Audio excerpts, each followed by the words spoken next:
Once upon a time, there were three little pigs. Left their house. He built own houses set by mother.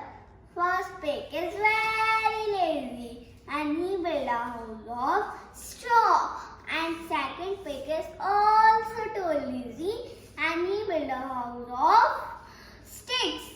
And third pig is very hardworking and he built a house of bricks.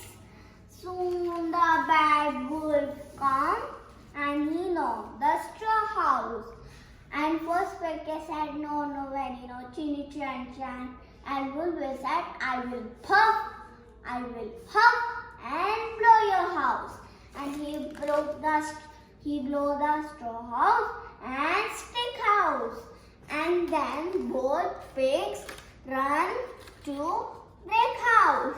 And bad wolf come and he opened the door. And third pig said, no, very no, chinny chan chan.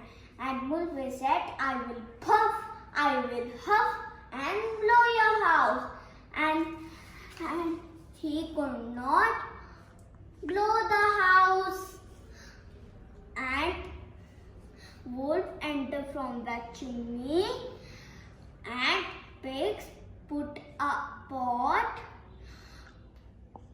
of boiled water into the chimney and wolf fell into the pot and ran away. Moral of the story is you should be very hardworking. Thank you.